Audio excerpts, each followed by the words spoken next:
meninos e meninas, espero que todos vocês estejam bem. Estamos aqui hoje para poder gravar um podcast sobre a obra O Abolicionista, do Joaquim Nabuco. Na verdade, não sobre a obra especificamente, mas sobre o resultado que essa obra produziu aos nossos alunos após fazer um trabalho que tinha como tema central a obra. Eu sou Catiúce, sou professora de História na Escola Messias Pedreiro. Estou aqui com a Esther. Ela é bolsista do PIBID da UFA, ela está cursando o 7º período de História. E com os nossos alunos, a Lavínia, a Esther e o Breno, que são alunos do 3º ano 8 da Escola Estadual Messias Pedreiro. Esse podcast ele é um resultado dos trabalhos junto com da escola e o PIBID de História da Universidade Federal de Berlândia. A gente quer falar um pouquinho, antes de entrar nas perguntas, a gente quer falar um pouquinho sobre o projeto que a gente está trabalhando. E eu quero abrir um parênteses, porque sempre vai ter um barulho aqui de fundo, porque tem pedreiro aqui fazendo umas obras, e às vezes vai atrapalhar um pouco, mas se a gente for esperar, a gente nunca vai gravar. Enfim, vamos lá. Então, o nosso projeto, que é sobre literatura e história, a gente trouxe a obra O Abolicionista, do Joaquim Nabuco, porque a gente acredita que a literatura não é só o entretenimento, ela é um espelho da sociedade, um registro das vozes que o poder tentou calar em algum momento da história da humanidade. E a gente resgata essas vozes através da obra literária, que é uma representação do seu tempo. Então, através de personagens e enredos, ela revela às vezes aquilo que o livro de história nem sempre nos contou.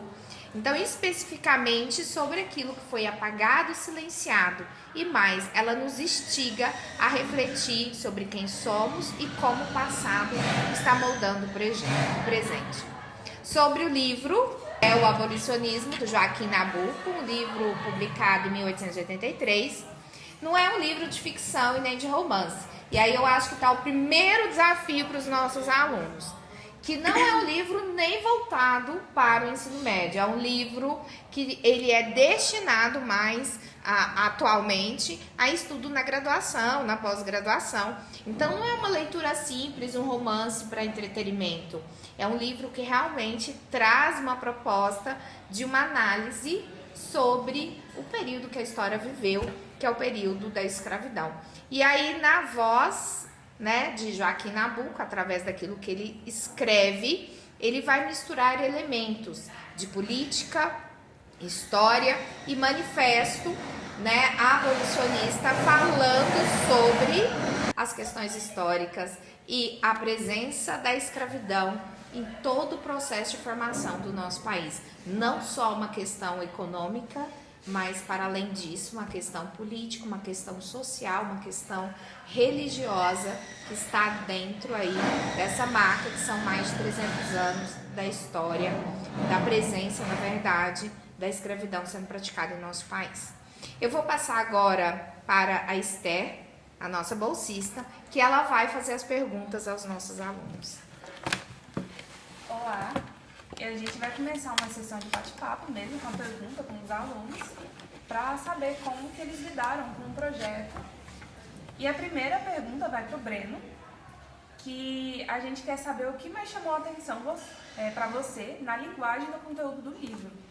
Como que foi a questão da leitura, se você achou difícil a leitura. Então, conta para a gente o que você achou.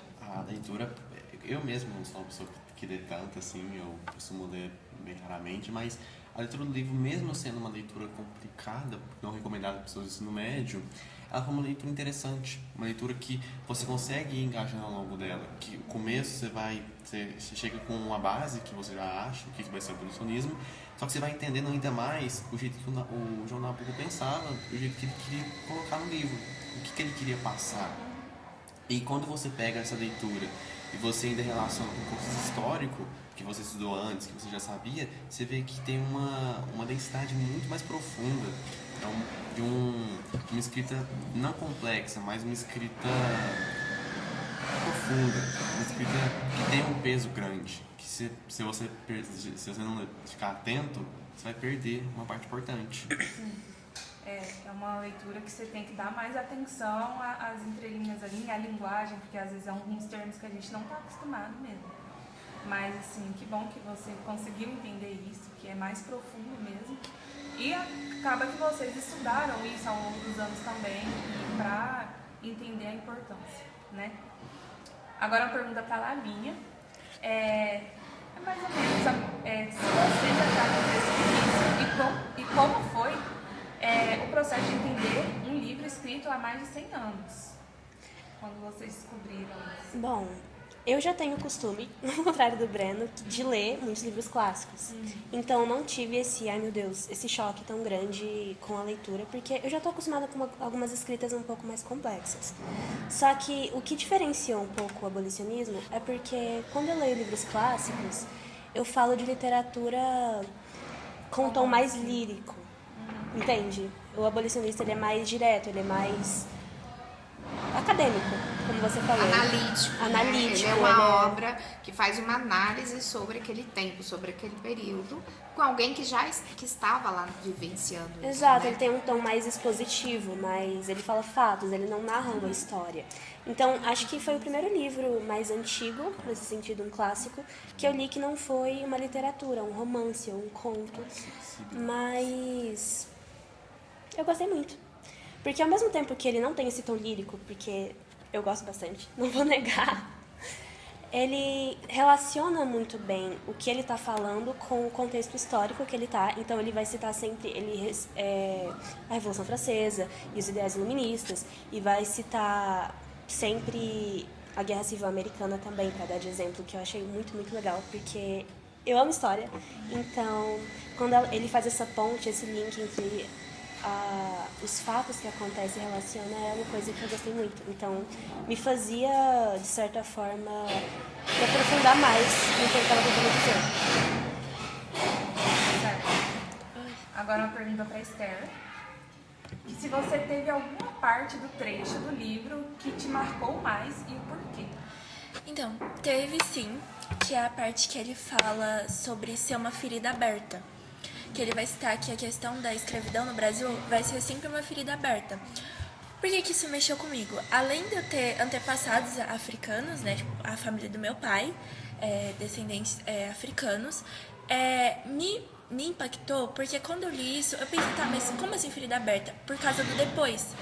Porque mesmo quando teve a abolição da escravidão, ainda assim foi um período ainda, né, muito difícil, porque de incluir eles dentro de uma sociedade, fazer eles se sentirem parte da sociedade, fazer a gente se sentir parte da sociedade.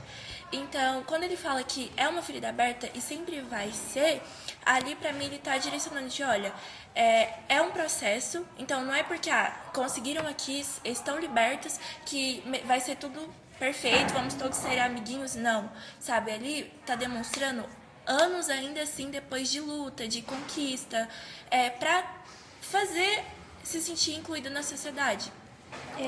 Até hoje, sabe? Então, a gente vê casos, por exemplo, de racismo dentro das escolas. A gente ainda vê casos de racismo dentro das lojas. Eu mesmo já passei situações assim, meu pai já passou situações assim. A minha mãe, ela é branca. E eu lembro uma vez também... Gente, tô contando tudo isso porque isso vai fazer vocês entenderem onde eu quero chegar. Sim. Teve uma vez que eu tava com a minha mãe, e a minha mãe, ela é branca e tudo, ela é descendente de italiano, e as pessoas paravam e falavam, sua filhinha é adotada? Então, assim, sabe, sabe, assim, invasivo, sendo invasivo mesmo com ela. E quando eu li aquilo, sabe, quando eu vi essa parte, foi a que mais me marcou, porque eu pensei, é isso, sempre vai ser essa ferida aberta, que a gente sempre tem que falar sobre isso mesmo, dentro das escolas, em trabalhos. É um trabalho que eu adorei fazer, eu adorei pesquisar, porque eu fiquei com a parte do contexto histórico, então eu adorei pesquisar sobre, eu adorei ir mais atrás, entender o que realmente foi o movimento abolicionista, como impacta até hoje em dia nos dias atuais, e como precisa, assim, ser falado nas escolas, não só ali superficialmente, mas para que as pessoas elas possam entender o que foi realmente esse movimento, tipo, o impacto que ele traz. E eu acho que também deixa todos abertos a escutarem histórias, sabe? Então você lê histórias de pessoas que lutavam por isso, que morreram por isso, porque pessoas morreram por isso, e ver essas histórias sendo contadas também, né? Porque junto com esse movimento também tem história de pessoas negras que podem contar essa história através desse movimento, porque hoje em dia todos foram libertos.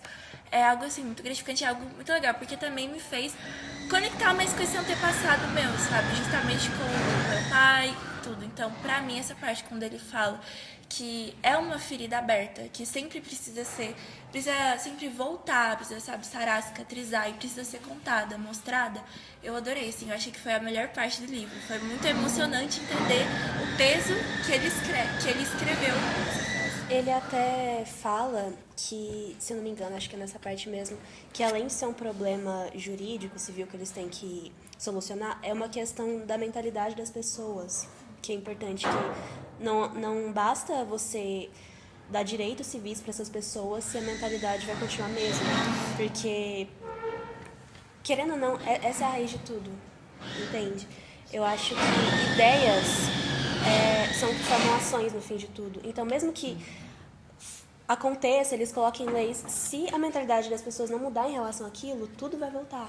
Então, por isso que eu acho que é importante a gente visitar a nossa história, justamente porque se um preconceito continua, mesmo que foi condenado, foi criminalizado, uma hora ele vai voltar e os direitos podem ser retirados, os direitos podem ser revogados, e a gente pode voltar àquele ciclo que a gente tinha antes. Sim, e uma coisa muito legal também que a Lavínia pontuou é que mesmo depois que teve a abolição da escravidão, isso, tinha perdido a palavra, ainda assim teve a questão do voto, deles não poderem votar, a questão da educação, terra, em tudo. Então, mesmo que eles estavam livres, eles não estavam livres, porque eles não tinham acesso às coisas básicas.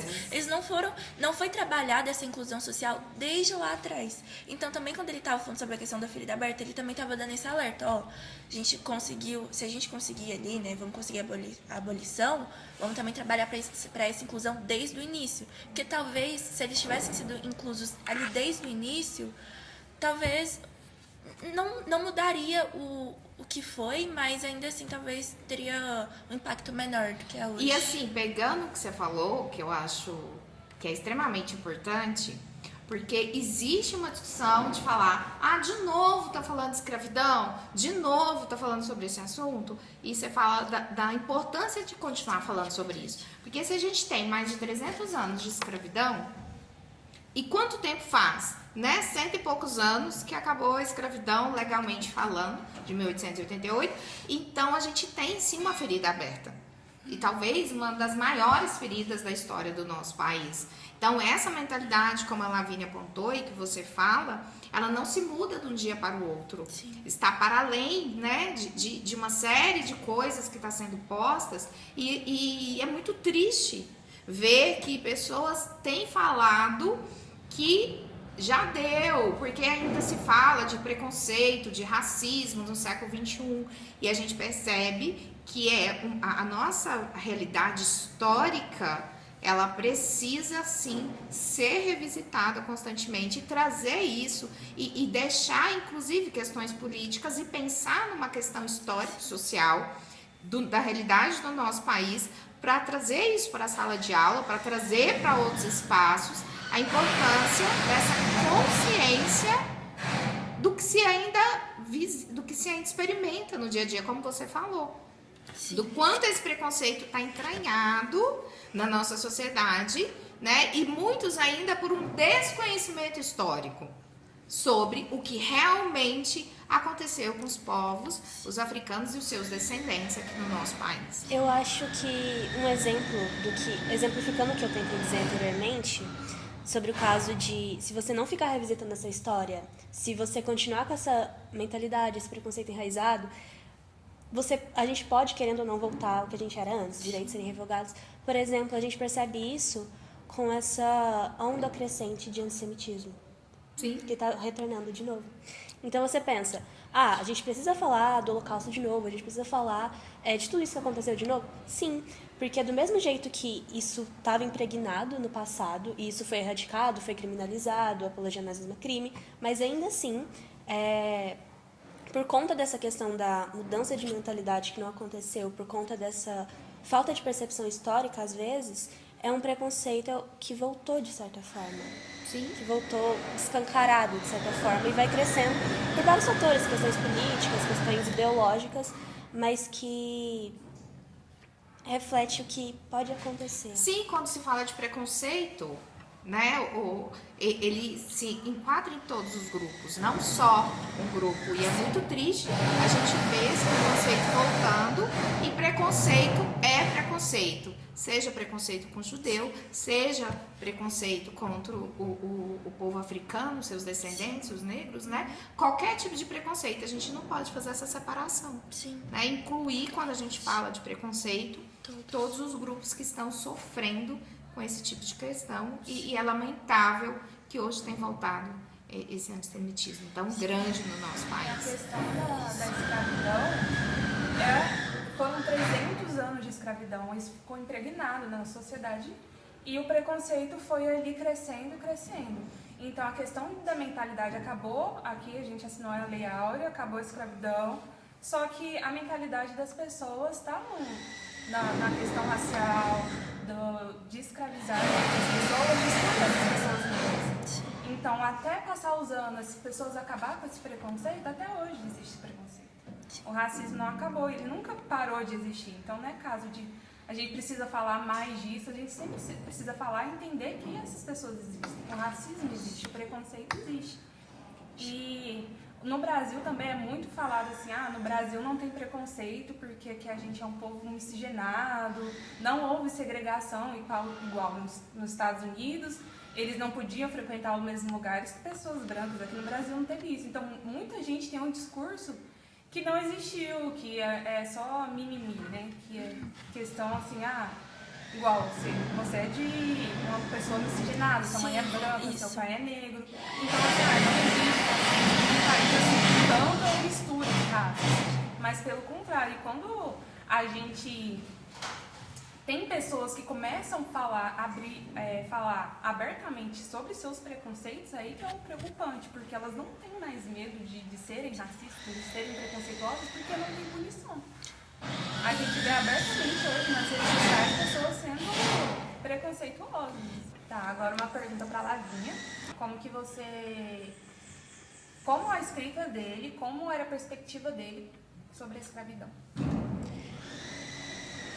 O Joaquim, ele era, o que a gente fala, ele era multifunções. Ele era jurista, ele era diplomata, ele era político, ele era um intelectual. Então, querendo ou não, todas essas faces dele se refletem na escrita dele. Então, ele vai tratar o tema da abolição em todas essas esferas. Na esfera jurídica, numa esfera internacional, numa esfera política e numa esfera moral também. Nessa questão intelectual dele. Então, e é isso que eu gosto no livro. Ele vai por diferentes âmbitos, diferentes pontos de vista, ele argumenta em todas as esferas possíveis do porquê ele tem aquela opinião, porque ele acha que aquilo é assim, que deve ser assim. O que eu acho muito interessante, que vê que ele era uma pessoa muito completa no sentido intelectual. Uhum. Então, ele coloca, olha, juridicamente, assim, assim, assim. Não é legal. Economicamente, ele explica também, ele dá diversos exemplos. Ele cita, eu posso estar enganada, mas se eu não me engano, ele cita a questão da Guerra de Sucessão nos Estados Unidos, que as colônias do norte, que não tinham tantos escravos, que não eram colônias de exploração, que não tinham muita escravidão como base econômica, eram muito mais bem desenvolvidas do que as colônias do sul, por exemplo, que tinha esse teor mais de exploração, como no Brasil. Então, ele argumenta que, quando não se há escravidão, há um desenvolvimento econômico muito maior.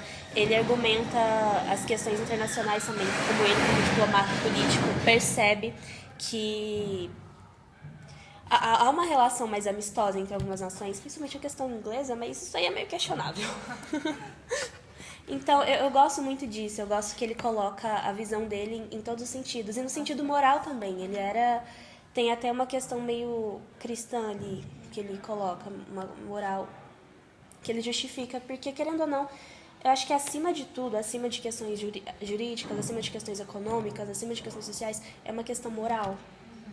É uma questão moral sua que, se você consegue justificar para si mesmo que a escravidão, que escravizar outro ser humano é certo, já é uma grande falha ali na sua formação moral. Incrível isso, eu acho que infelizmente, como a questão da fé, né, não só o cristianismo, a gente vê isso em outros lugares, ela é apropriada, né, por políticos, por um discurso político, para poder justificar uma coisa, uma barbárie, que a escravidão é um tipo de barbárie, e é lamentável isso, como isso pode ser usado para esse tipo de justificativa. Por né? exemplo, muitos fazendeiros usavam com a justificativa de que, mas Jesus nunca pregou contra a escravidão. Pra justificar que não, se ele não falou contra, então tá certo. Né? E ainda tem uma parte, só para citar, o uso de uma parte do texto da Bíblia que fala do filho de Noé que foi amaldiçoado, que ele teria ido para a África, então ele poderia... eles são os escravos que eles foram, né, como foi amaldiçoado, eles eram escravos. Então isso seria um tipo de maldição milenar, que é também um tipo de tentativa de justificar do ponto de vista bíblico o que seria, né, escravidão. Ou até que, se os brancos não o escravizassem, eles jamais conheceriam o cristianismo e jamais seriam salvos e as almas deles seriam condenadas. Então, de certa forma, eles estariam fazendo um favor em salvar a alma deles, tendo esse tipo de contato. Certo, agora uma pergunta para o Breno. De que maneira as ideias de Joaquim Nabuco ainda fazem sentido nos dias de hoje? Bom, como a própria senhorita disse, a questão do você ter que mudar a mentalidade das pessoas, mudar a mentalidade das pessoas para poder aceitar. Também tem a questão de, é só assinar um papel e pronto, acabou essa escravidão, não tem mais isso. Não é assim que funciona. Tem todo um processo que demora, e até hoje acontece. Como a nossa sociedade odierna, o racismo está impregnado, está bem estruturado na base dela. É um processo que não vai demorar pouco tempo. Vai ser, eu diria até que gerações e gerações. Porque como a senhora Esther disse, que ela passou com a mãe dela, pode acontecer que outras pessoas passem, que as netas dela passem, isso vai demorar, porque é realmente algo que a mentalidade não é algo que se muda fácil, não é algo que você muda de um dia para o outro, nem de um ano para o outro, demora muito mais tempo. E essa ideia de Joaquim Nabuco reflete nisso, que a questão de você ter o racismo até hoje é muito uma questão de você ter as pessoas que não viveram aquela época, mas que viveram com pessoas que viveram aquela época. E isso vai passando, e se não tiver um bloqueio que falar, não, isso está errado, não é assim. Se não tiver esse bloqueio, não tem como mudar, porque elas vão continuar acreditando que o que elas ouviram dos pais, avós, é certo, passando para os seus descendentes. E assim, criando novamente essa contradição de você querer uma sociedade que ela é contra o racismo, mas ainda assim a base dela ser, eu diria que é a favor do racismo. Agora sobre o podcast. Pro Breno. Como foi para você transformar a leitura em um podcast? Foi interessante porque o meu grupo, eu fiquei com a parte de escrever o roteiro junto com a nossa colega Luana, e escrever foi muito interessante porque você pegar um livro de muitas páginas, um podcast de alguns minutos, uns 10 minutos, não é algo simples. Demanda você realmente pegar as principais partes e montar as perguntas certas. Como no caso que o Silvio, o nosso entrevistado, ele falou, eu deixei as perguntas montadas certinha, só que foi passando o tempo do podcast, fui vendo que era melhor até improvisar com isso, porque ele estava indo tão bem, estava assistindo tão bem, né, que ele falou assim, isso mais as perguntas. Eu usava elas mais para me direcionar do que direcionar ele.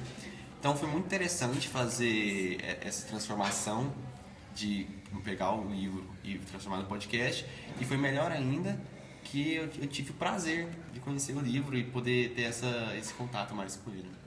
Você já conhecia o Silvio? Como que foi? O Silvio conhecia, ele é parente do amigo meu, do amigo Júlio, colega de sala, e eu conheci que ele fazia batalha de raps, Só que eu não conhecia esse lado dele. Ele tinha falado da infância dele, no podcast ele fala da infância. Então é muito interessante. Foi muito legal o podcast. Foi muito legal mesmo. Foi.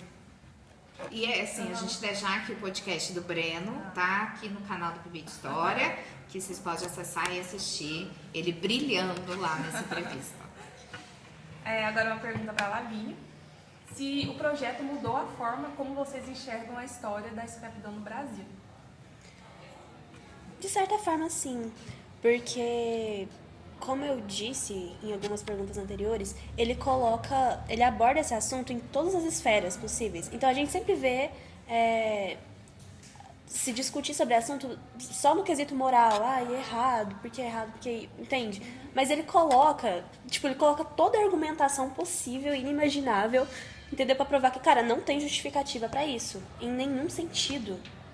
Então, eu gosto muito disso, que ele ampliou um pouco a visão que eu tinha nesse sentido e, com certeza, ampliou um pouco da visão que as pessoas tinham no período também que foi escrito. E eu acho que há uma certa carência de obras acadêmicas no Brasil até hoje sobre esse assunto. Eu acredito que não é tão divulgado.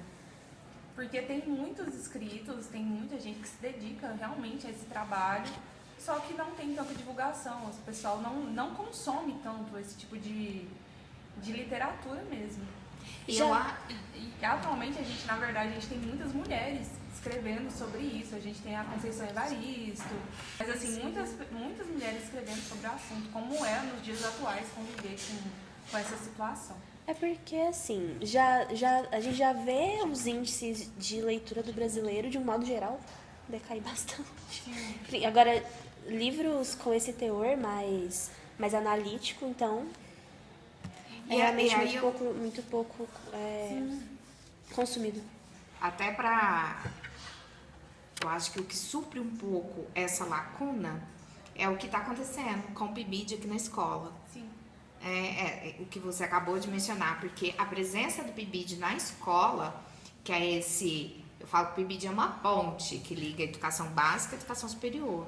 Extremamente importante esse trabalho que está acontecendo, que traz um pouco dessa realidade, né? A gente está aqui com a Esther, que representa a sociedade acadêmica, e com os alunos que representa a sociedade do ensino médio, e como que isso se conecta. E isso está se conectando de uma forma bacana, e que tem essa lacuna. Nós aqui do Messias Pedreiro, nós temos esse privilégio de termos o PIBID da história, da química, das letras, da filosofia, que tem feito esse estreitamento. Então, vocês falando sobre isso, né, até a Esther para nós mostra um pouco de resultado sobre o que está sendo feito. E é muito legal porque, geralmente, nessa área das humanidades, das linguagens, não se tem tantos projetos, tantas oportunidades quanto a gente vê, por exemplo, nas áreas de exatas ou das ciências. Não se tem tantos projetos, tanto incentivo quanto a gente vê. Então, por isso eu acho muito legal, porque eu acho que falta um pouco como eu vou dizer, esse incentivo. A valorização das ciências humanas e da essa valorização, esse incentivo para os alunos. Eu acho que é tudo muito centrado aí nas exatas. Você vê até nas próprias Olimpíadas. A UBMEP é sempre muito mais incentivada, entendeu? Sim. Então, então, algumas habilidades, por exemplo, da escrita dos alunos, não são geralmente tão bem quistas como habilidades no raciocínio lógico, no raciocínio matemático. Agora vocês estão no terceiro ano. Caso vocês queiram entrar na universidade, assim, na área das humanas, assim, falando em específico da história, a gente lê muito sobre isso. E a gente lê os extremos. Tanto a pessoa que escreveu sobre ser os senhores de engenho, a pessoa que escravizava, tanto as pessoas que estavam lutando ali na época. Então a gente tem um contato muito maior.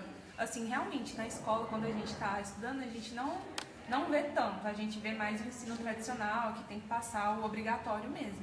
Mas quando a gente vê além, a gente percebe um mundo inteiro de coisas que a gente... Quando a gente chega lá, a gente, meu Deus, é uma história muito longa que às vezes não dá tempo de ser contada na escola mesmo. E eu acho que sobre o projeto também, igual a Lavínia falou, quebra esse preconceito com as humanas como um todo, né? Porque às vezes as pessoas pensam...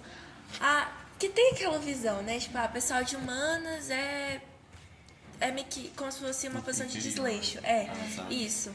Só que aí, quando você conhece o projeto e você entende que não, que é extremamente importante, principalmente a área da história, pra você conhecer o passado. Eu lembro que no 9º ano eu tive aula com um professor de história. Ele virou pra mim e falou assim: olha, Esther, é o seguinte, a história, ele sentou comigo e falou assim: a história não é formada por bonzinhos e pessoas mal. Isso aqui é conflito de interesses. Aí ele começou a me explicar toda a história, que a gente tá usando a história do Brasil, né? E aí, quando virou essa chave, foi quando eu entrei no ensino médio, aí eu comecei a ter aula com a Catius, foi mudando ainda mais, foi transformando ainda mais essa minha visão.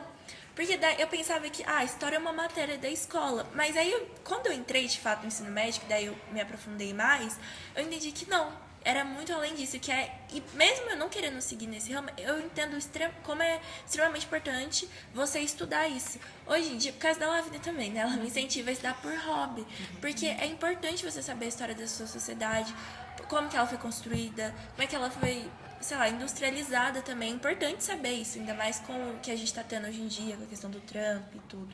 Então acho que é importante tudo isso. É interessante essa questão das humanidades, porque elas estão todas relacionadas, conectadas de certa forma. Então, se você vai estudar sobre um assunto, você, querendo ou não, você vai estudar história, você vai ficar só na história, você vai ver a filosofia, você vai ver a literatura, você vai ver, entende? Todo o âmbito, a geografia, porque tudo influencia, como se fosse uma grande teia interligada, e é isso que mais me fascina Isso. nessa questão dos estudos. É muito legal esse projeto, porque deu essa visão pra gente. Certo? Acho que vocês responderam até algumas perguntas que iriam ser as próximas. Vamos à última agora para Esther. Se vocês tivessem que explicar para alguém o quanto é importante o abolicionista hoje, o que você diria? Eu acho que eu diria que é importante pra pessoa, além dela ter uma visão do que estava acontecendo ali na época, que também vai desenvolver a questão do intelecto. Por quê? Porque ela vai estar sendo imersa. Ela vai estar sendo imersa, de fato, àquela época. E isso vai mudar a visão de pensar. Não adianta dizer que não, porque vai sim. Porque eu volto naquela questão que eu falei no início, questão da ferida aberta. Você vai entender a construção da tentativa deles o quê? De inclusão, mas também de como é que aquilo acabou. Porque essa é uma ponte que eu faço. Acabou o abolicionismo, vai vir essa tentativa de incluir eles. E aí às vezes você tá aqui perto, nossa, mas eles estão tentando incluir? Como assim? Não tá dando certo, ainda existe racismo.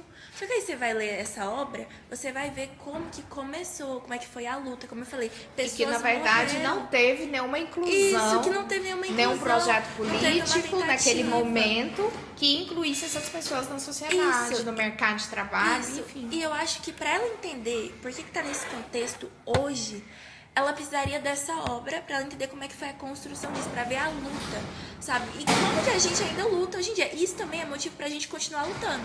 Porque você pensa, poxa, se naquela época eles lutavam, eles morriam por isso, porque eles acreditavam que isso era uma questão de moral, de caráter. Por que eu hoje, com rede social, com escola, com liberdade de expressão, porque a gente vive num estado laico, onde a gente pode dizer aquilo que, assim, né, de forma consciente, aquilo que nós acreditamos. Então, por que eu vou parar de lutar? Se naquela época eles lutaram. Então, esse livro, ele me mudou também essa visão. E eu tenho certeza que se a pessoa ela fosse ler com a visão aberta, disposta a entender o que o autor está falando, a construção desse processo que a gente vive até hoje, mudaria o jeito de pensar. E também seria um gancho para ela continuar lutando. E não precisa, eu falo assim, continuar lutando, mesmo se não for... se a pessoa não for negro, luta pelos seus amigos, sabe? Porque a gente tá falando de pessoas. Então, não limita só a cor da pele, só eu posso lutar. Não, aqueles que têm amigos, têm parente, às vezes mesmo que não tenha, por simplesmente, não, eu vou defender, porque eu escolho acreditar num ambiente que todos sejam livres e que não exista esse preconceito. Lutar hoje pelas as pessoas que não puderam lutar na Exatamente. época, porque, na verdade, eles... Se lutassem, eles eram ou mortos, torturados, eles não tinham direito. E eles escolheram Não fazer podiam isso. mesmo. Eles escolheram fazer isso porque era uma verdade moral, igual a Lavina falou, uma questão de caráter.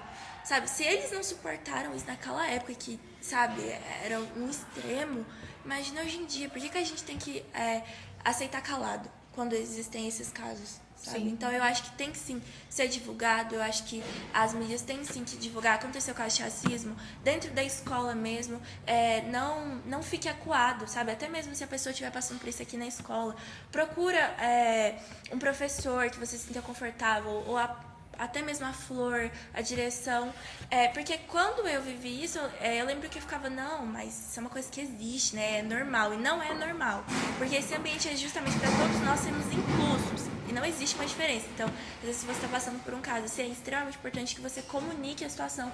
Por quê? Porque pessoas, tomando as medidas agora, hoje, essas pessoas, as outras pessoas, elas não vão sofrer no futuro, e vai melhorar ainda mais essa questão de tentar trazer essa inclusão, ser mais aflorada.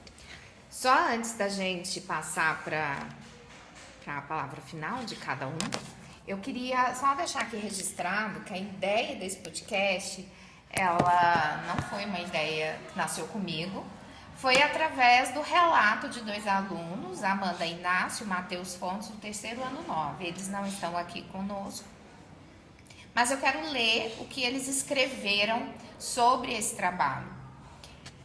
Eles escreveram o seguinte: esse trabalho me fez pensar muito sobre como foi cruel a escravidão no Brasil. Foi um jeito diferente de estudar, mais emocional. Não foi só ler um livro ou copiar alguma coisa. Foi tentar sentir na pele, mesmo que de forma imaginária, que outras pessoas viveram naquela época. Também aprendi que Joaquim Nabuco foi uma pessoa importante, porque mesmo sendo de uma família rica e influente, ele lutou contra a escravidão. Ele usou a voz dele para defender aqueles que não podiam falar. Aprendi muito mais do que se fosse só um resumo. Consegui refletir sobre a história do Brasil e sobre como a luta da liberdade foi importante. Foi um trabalho que me fez sair da minha zona de conforto e ver tudo de um jeito mais humano. E agora, para a gente terminar, as considerações finais de cada um de vocês. Quer começar? Começa aí, Brena. Bom, é um prazer eu ter sido chamado para participar do podcast. Foi muito bom produzir o trabalho em si, um trabalho que eu fiz com o Silvio. Agradecer também a equipe, agradecer a professora Petiusi, agradecer a Esther, a Vínia, aos meus colegas do trabalho também, Murilo, Diego, Júlio, Luana, Nicolas e até o próprio Silvio, que disponibilizou o tempo para a gente poder gravar. E que foi muito bom, foi muito interessante, foi, eu diria que emocionante poder estar com esse pessoal e com o livro Joaquim Nabuco, que mesmo sendo sobre algo que ele escreveu há muito tempo atrás, ainda rebate hoje em dia. Foi muito cativante poder fazer um trabalho sobre esse livro. Eu gostei realmente muito. Eu adorei estar aqui hoje, estar conversando sobre isso. Eu adoro falar, então pra mim A gente nem percebeu. eu adoro, gente, assim, eu adoro falar sobre esse assunto também. Fazer esse trabalho foi também uma experiência incrível, principalmente por ter ficado com contexto histórico, porque o relato dela é tudo também que eu pensei. E também ter sido imersa nesse contexto histórico me ajudou muito a entender também sobre os meus antepassados. Então, adorei tudo, gente. Foi incrível. E leiam. Se você não leu, lê que dá tempo ainda. Então, como uma amante de literatura clássica, eu me diverti muito escrevendo. Eu me diverti muito escrevendo como uma pessoa que viveu no século XIX, porque quando você escreve do ponto de vista de uma pessoa, você tem que tentar pensar como ela pensava. E acho que isso é um processo de imersão muito legal. Você tem que estar ali pensando, como a pessoa está vivendo na época, é o que ela vê, o que ela conhece naquela época. Você tentar se livrar um pouco do seu olhar moderno, digamos assim. E é uma experiência muito incrível. Eu adoro esse tipo de trabalho que a gente tem que pensar fora da caixinha, digamos assim. E eu achei uma ideia genial. Foi uma ideia incrível. Legal. Muito bom. E o trabalho, de um modo geral, mesmo a galera do podcast, quem fez o diário, faz essa questão de a gente ter que pensar um pouco fora da caixinha, sair da nossa zona de conforto, como o aluno escreveu aí, porque é um trabalho mais diferente, não é aquela coisa mais básica, mais tradicional de apresentar trabalho, pesquisa. Não, você tem que viver aquilo que você está fazendo, você tem que viver aquilo que você está escrevendo. Então, eu acho que é uma experiência muito rica e que agrega muito mais do que simplesmente, vou estudar um texto, decorar, apresentar e logo depois eu vou esquecer tudo aquilo. Entendeu? Agradecer mesmo, e que a proposta, na verdade, são vocês. São fazer vocês terem essa perspectiva, trabalhar mais o que a gente não trabalha na sala de aula, no dia a dia. Então, foi muito interessante ver os vídeos, os podcasts dos meninos, todos ficaram muito bons. Os diários também, umas escritas muito boas. Então, assim, foi gratificante ter esse resultado com todos vocês. E vai ter mais vídeos, outros projetos, e a gente pretende continuar aí ao longo do ano. Só pra gente finalizar, acho que a gente não deixou claro que esse trabalho era parte dos alunos gravaram o podcast e outra parte, como a Lavínia mencionou, eles criaram um diário fictício como se fosse um escravizado naquele contexto do século XIX que teve a oportunidade de aprender a ler e escrever, e aí ele teve contato com o livro. Ele escrevendo o dia a dia dele junto com as suas atividades ali como escravo e tudo aquilo que ele vinha experienciando junto com o impacto da leitura. Então, a escrita dos diários também foi algo que nos surpreendeu muito, né? Tanto no aspecto de trazer os elementos da obra, assim também o aspecto da criatividade que os alunos ousaram trazer para esse trabalho. Eu quero agradecer também a Nicole, que está filmando, a aluna do terceiro 8, a Ana Flávia também, que não está aqui, e ao Bibide e a Escola Messias Pedreiro, que nos dá essa oportunidade de trabalhar. Obrigada, gente.